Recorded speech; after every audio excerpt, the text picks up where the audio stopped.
Makalipas ang ilang oras, kasalukuyan na niyang binabagtas ang lugar patungo sa bundok. Dinaanan niya ang isang maliit na sapa na kung saan merong napakaraming mga isdang naninirahan. Marami din siya noong nasisipat na laman lupa sa paligid at iilang mga engkantong nagmamasid. Sa pagpasok niya sa paanan ng bundok, doon na dahan-dahang nag-iba ang simoy ng hangin. May mga nararamdaman na siya noong kakaiba, kagaya ng mga kaluluwang naliligaw at mga bakas ng aswang sa kakahuyan. Hindi naman niya ito gaanong pinapansin, gawa ng ang tanging nais niya lamang noon ay makita ang ermitanyo sa lalong madaling panahon. Huwag ho kayong magmadali, Raha. Marami pa tayong oras. Makikita natin ang ermitanyong yon bago sumapit ang katapusan ng buwang ito. Wika ng bathala sa kanyang isipan. Nang marinig naman ni Pepeng ang sinabi nito, agad naman itong sumagot ng, "Hindi ako nagmamadali, bathala. Marami lang akong iniisip." Kasabay ng pagwika nito ay ang mabilisan naman niyang pagbagtas ng daan patungo sa matarik na bahagi ng bundok. Habang lumalalim na noon ang araw, wala pa ring patid ang paglalakbay ni Pepeng. Sa pagsapit ng takip silim, nagkataon namang umulan sa kanyang kinaroroonan. Wala siyang magagawa noon kung hindi ang sumilong sa mga puno habang ibinabalot ang kanyang sarili sa mga damit na kanyang daladala. Sa pagtalikod ng araw sa kalupaan, doon na napansin ni Pepeng ang labis na dilim sa kanyang kinaroroonan. Wala siyang nakikita sa lugar na yon kung hindi ang mga puno at insektong naghahanap ng pagkain. Marami din siya noong naririnig na mga paghuni ng hayop at pagsisiliparan ng mga paniki. Dahil sa alam niyang hindi ligtas ang lugar na kanyang kinaroroonan, nagpumilit siyang maglakad kahit na ito ay maulan. Nang makasipat siya ng isang punong merong malapad na lilim, pinili niya doong manatili hanggang sa pagsapit ng umaga. Buong magdamag noong gising si Pepeng, gawa ng wala siyang kasama noong makakapagbantay sa kanyang pagtulog. Pagsapit ng bukang liwayway, muli na naman siyang nagpatuloy sa kanyang paglalakbay. Malayo-layo na rin noon ang kanyang narating, kung kaya't hindi na siya maaaring umatras o bumalik man sa pamamahay ni Tandang Romar. Nang malagpasan na niya ang unang bundok sa lugar na yon, bigo siyang mahanap ang ermitanyong nagngangalang Toran. Nang marating na niya ang dulo ng Jimalalud, pinili niyang magtanong sa mga magsasakang nag-aani ng kanilang palay. Nagbabaka sakali kasi siyang may alam ang mga ito sa taong kanyang hinahanap. "Manong, maulang galang na ho sa inyo. Maaari ho ba akong magtanong sa inyo? May hinahanap lang ho kasi akong importanteng tao." Wika ni Pepeng sa magsasakang abala sa paggagapas ng palay. Sige iho, wala yung problema. Sino bang hinahanap mo? Tanong naman ng magsasaka.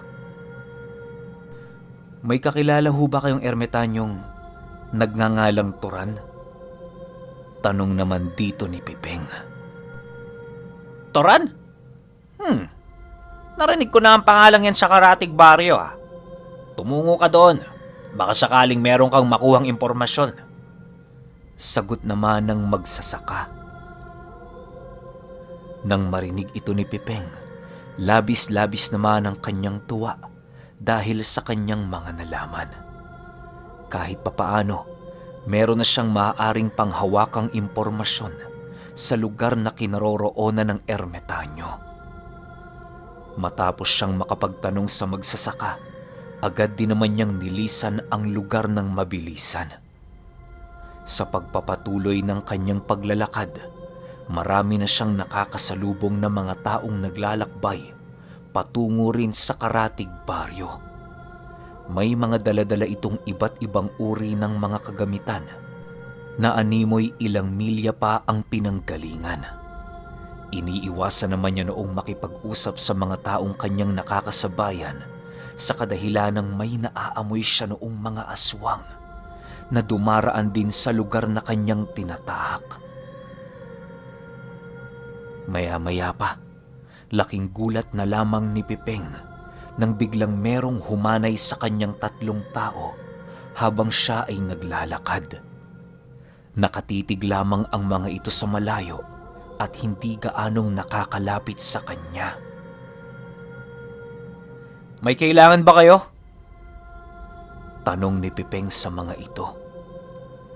Matapos niyang makapag-wika, bigo naman siyang makakuha ng kasagutan sa mga panauhin. Wala na siyang nagawa kung hindi ang ipagpatuloy ang kanyang paglalakad hanggang sa madapo na siya sa isang lugar na merong masukal na daanan. Ilang minuto pa ang lumipas, muli na naman siyang natigilan nang makarinig siya ng isang pag-aangil na nanggagaling sa mga panauhing sumusunod sa kanya. Ayon kay Pipeng, 3 babae noon ang sa kanya'y bumubuntot. 2 dito ay nagdadalaga pa lamang.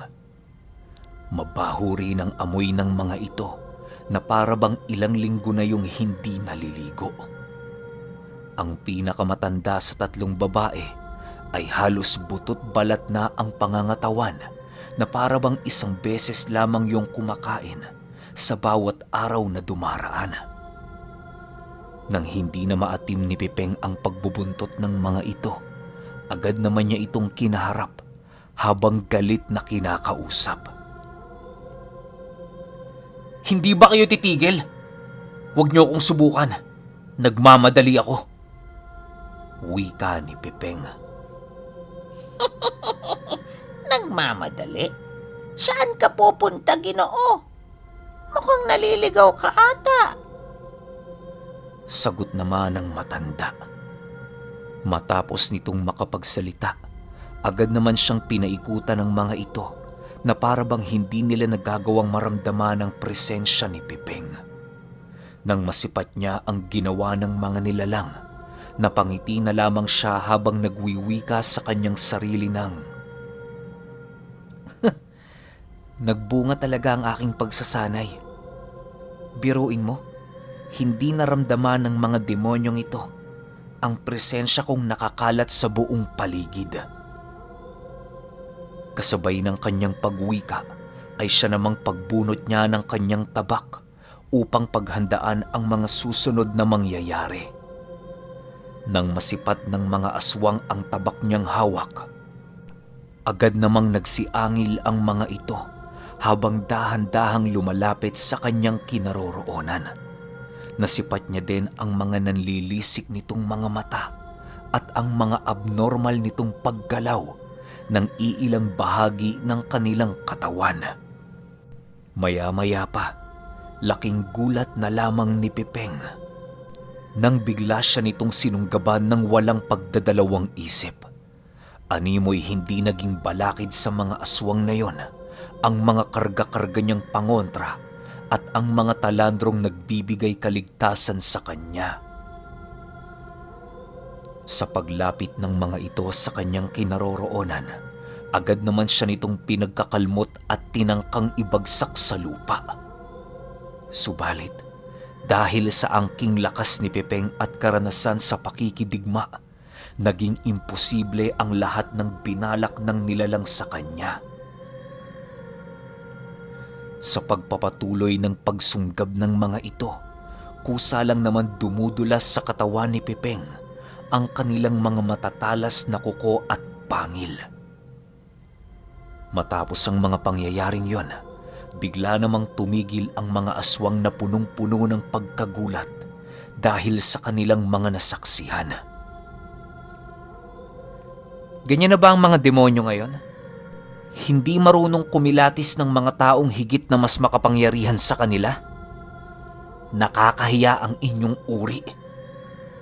Wika ni Pipeng habang iniipon sa kanyang katawan ang mga naikalat niyang presensya.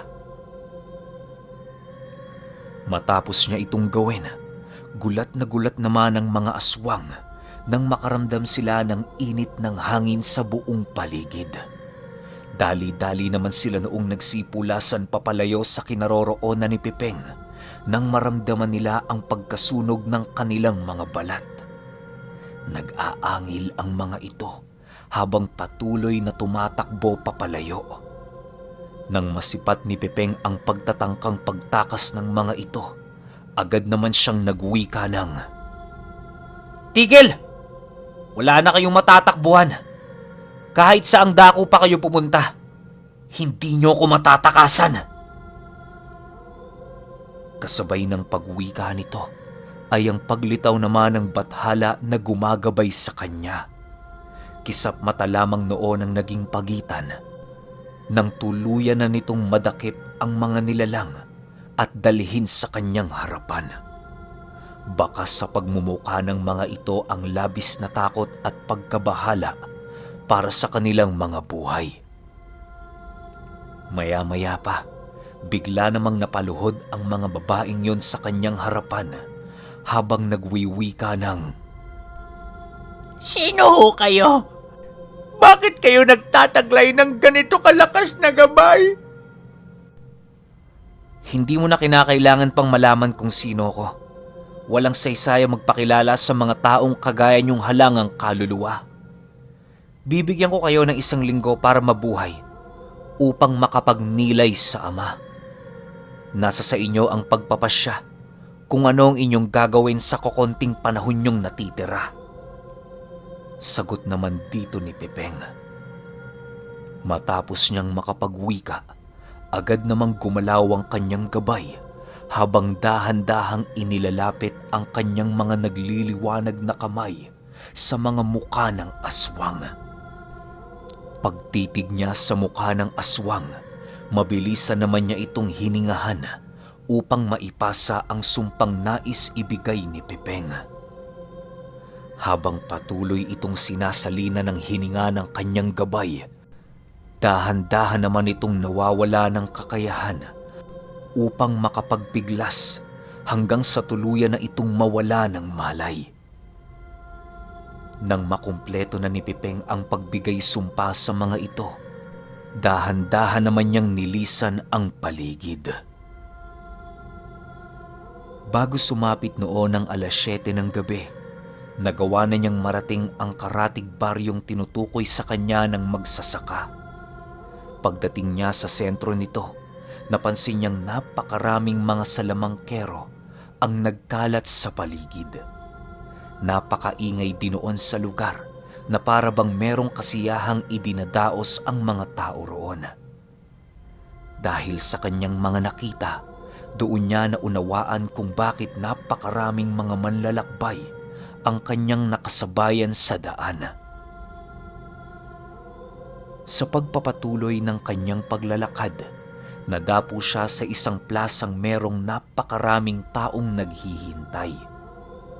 Dala ng kuryosidad, napagpasyahan niyang kumausap ng iilang taong naroon upang malaman ang mga nangyayari sa paligid. Hindi mo ba alam? Pista ngayon! Maghintay ka dahil maya-maya lamang mag-uumpisa na ang subukan ng mga mutya.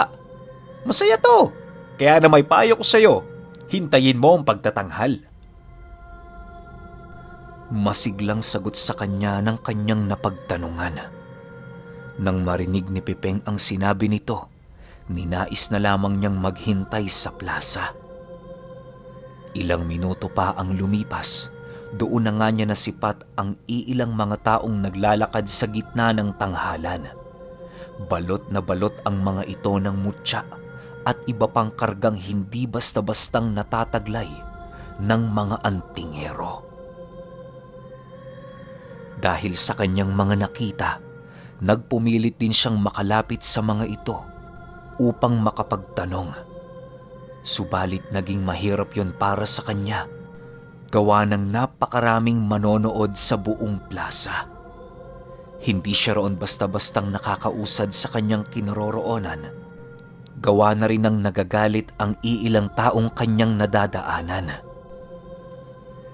Ilang minuto pa ang lumipas, napagpasyahan na lamang ni Pipeng na hintaying matapos ang pagtatanghal.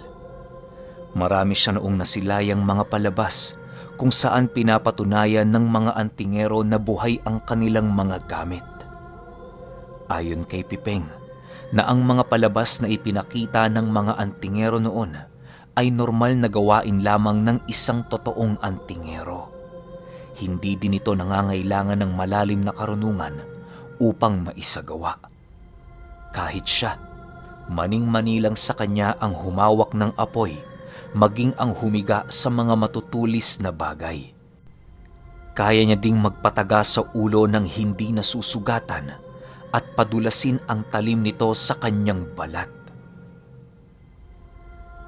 Sa pagpapatuloy ng kanyang pagmamasid, bigla namang napatahimik ang lahat ng manonood sa paligid nang maghamon ang naging kampyong antingero sa paligsahan.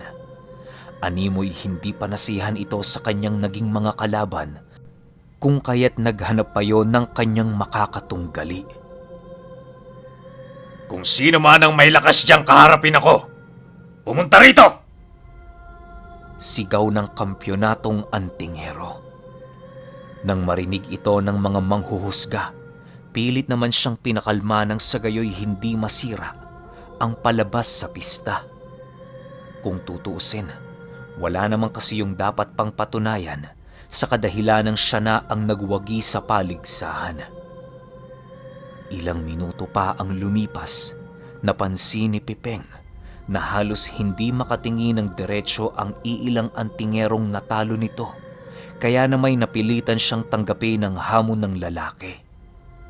Pagtaas niya noon ng kamay, bigla namang nagsitinginan sa kanya ang iilang mga tao sa paligid na bakas sa pagmumuka ng mga ito ang labis na pagkagulat.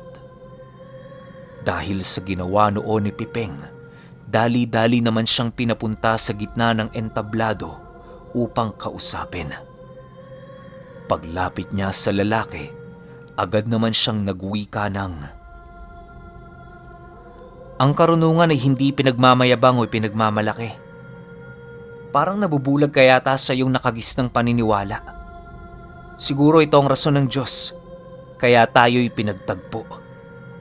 Nang marinig ito ng lalaki, tumawa lang naman ito sa kanyang mga narinig.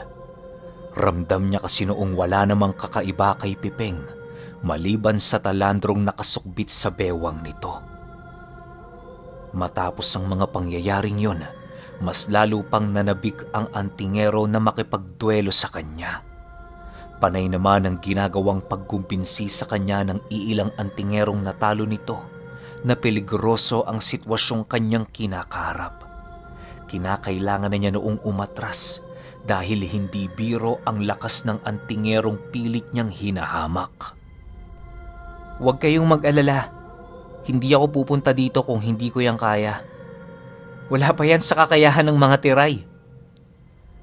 Matawa-tawang sagot naman ni Pipeng sa iilang antingerong nag-aalala sa kanyang kaligtasan. Nang marinig ng mga ito ang katagang tiray, kitang-kita ni Pipeng ang pagkatakot nito sa kanilang mga mata. Tiray? Anong sinasabi mo? Wala na ang lahing yan. Matagal na yan pinaslang ng isang hindi kilalang antingero. Sagot naman ng kausap ni Pipeng. Matapos nitong makapagsalita, agad din naman itong pinaalis sa lugar na kinatatayuan ni Pipeng dahil sa mag-uumpisa na ang duelo. Wala namang nagawa ang mga ito kung hindi ang manood na lamang sa mga susunod na mangyayari. Maya-maya pa, bigla namang lumapit ang kanyang katunggali upang siya ay bigyan ng babala. Patuloy din siya nitong hinahamak at tinatakot na para bang wala siyang kakayahang manalo sa taong yun. Sa pag-uumpisa ng kanilang pagtutuos, Laking gulat na lamang ng lalaki nang makita niya ang pagbabago ng presensya ni Pipeng. Doon na din niya napagtanto na hindi biro ang karunungan nito kumpara sa lihim na aral niyang taglay. Sa pagbanggit ng usal ni Pipeng, halos hindi naman nakagalaw ang antingerong yon sa kanyang kinatatayuan. Kisap mata lamang noon ang pagitan nang bigla itong matulala at bumagsak sa lupa habang patuloy na nanginginig ang kanyang buong katawan. Gulat na gulat noon ang mga manonood sa plaza gawa ng wala naman silang nakitang ginawa ni Pipeng upang ito ay sindakin. Sa pagtatapos ng kanilang duelo, agad namang lumapit sa kanya ang kampyong antingero upang maipakita ang kanyang labis-labis na pagsisisi. Wala yung problema. Ayos lang yun. Paminsan-minsan, kinakailangan nating makaharap ng mas malakas sa atin upang tayo'y matauhan. Malakas ka at alam kong lalakas ka pa. Sana pag naabot mo ang ganoong estado, maging mapagkumbaba ka sa kapwa mo. Wika dito ni Pipeng. Ayon kay Pipeng, na ang naganap noong mga panahong nagduelo sila ay ang pagpapakita niya ng mga kahindik-hindik na pangyayari sa antingero. Ipinasilay niya din dito ang kanyang mga nakaraan at ang mga digmaang kanyang napagtagumpayan. Nakita din ng antingerong yon ang lakas ng isang maalamat na antingero at ang kakayahan ng bathalang gumagabay dito. Sa pagsapit ng lalim ng gabi noong mismong araw, patuloy na siyang binuntutan ng halos lahat ng mga kalahok sa patagisan ng mga mutya.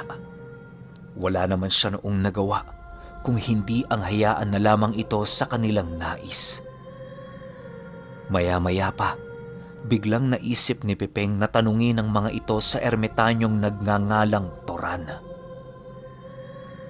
Siya nga pala mga Ginoo, may alam ba kayong taong nagngangalang Toran? Narinig niyo na ba ang pangalan nito? Tanong ni Pipeng. Si ermitanyong Toran ho, Ginoong Pipeng? Maraming haka-haka ang pumapalibot sa pagkatao ng ermitanyong yan. Maging kami, hindi pa namin siya nakikita. Pero marami kaming naririnig na sabi-sabi ukol sa kanya. Ayon sa mga matatanda, nakadalasang nagpapakita si ermitanyong Toran sa mga taong merong matinding pangangailangan sa kanya. Naririnig din ito ng iilang mangingisda sa sapa na pumapatugtog ng plauta kapag sumasapit ang bukang liwayway ng bagong umaga. Kung nais niyo ho siyang makita, mas mainam na doon ho kayo unang maghanap. Wika ng antingerong kanyang nakaduelo. Ganun ba? Maraming salamat sa iyo. Napakalaking tulong ng ibinahagi mo sa akin para sa ikagagaling ng aking kaibigan. Mauna na ako sa inyo at alam kong marami pa kayong gagawin. Sagot naman dito ni Pipeng. Matapos niyang makapagsalita, agad naman siyang nagpaalam sa mga ito. Nang akmang tutungo na siya noon sa sapa, nagpresenta namang sumama ang antingerong kanyang naging katunggali doon sa plaza. Ginoong Pipeng, maaari ba akong sumama sa inyo? Wala na kasi akong gagawin dito sa baryo. Tsaka, interesado pa ho kung makinig sa istoryang ibabahagi nyo. Huwag kayong mag-alala. Sa oras na mahanap mo na ang ermitanyo, aalis din ako. Wika nito. Kasabay ng pagwika ng antingero ay siya namang pag-alok sa kanya ng inumin upang maging interesado ang kanilang pag-uusap. Dahil sa matagal nang hindi nakakainom ng alak si Pipeng, kaya na may hindi na ito nakatanggi sa nais mangyari ng antingero. Sa pagdating nila sa tabing ilog, dali-dali naman silang nagsindi ng siga upang magsilbi nilang liwanag sa kalaliman ng gabi. Sa unang bote ng kanilang inumin, naging maayos naman ang kanilang pag-uusap. Nang tamaan na ng espiritu ng alak itong si Pipeng, kung ano-ano naman ang kanyang ibinahaging masasayang pangyayari kasama si Tandang Romar at Ongkoy. Ibinahagi din niya sa lalaking yon ang tungkol sa kanyang pagiging maalamat na antingero. Dumating pa nga sa punto na ipinakita niya ang kanyang sandata at gabay na siyang labis na nakasindak sa kanyang kainuman. Ginoong Pipeng, paano ho nyo nataglay ang ganyang bagay? Nagtatakang tanong ng antingero. Karanasan, yan ang pinakasusi upang mataglay mo ang isang malalim na karunungan. Lahat ng ipinakita nyo kanina, kaya kong gawin nang hindi ako pinagpapawisan. Sagot naman ni Pipeng. Nang maubos na ang kanilang alak, napagpasyahan naman ng antingero na bumaba sa baryo upang bumili ng karagdagang inumin. Pagbalik nito sa kinaroroonan ni Pipeng, nadatna niya itong maiging nagmamasid sa buong paligid. Ginoong Pipeng, ayos lang ho ba kayo? Tanong ng antingero. Ayos lang ako. Ikaw ba? Buti hindi ka naligaw. Sagot ni Pipeng. Nang marinig ito ng lalaki, panay naman ang pagtawa nito dahil sa sinabi ni Pipeng. Sa pagpapatuloy ng kanilang inuman, doon niya nalaman ang mapagbirong pag-uugali nito kapag tinatamaan ng espiritu ng alak.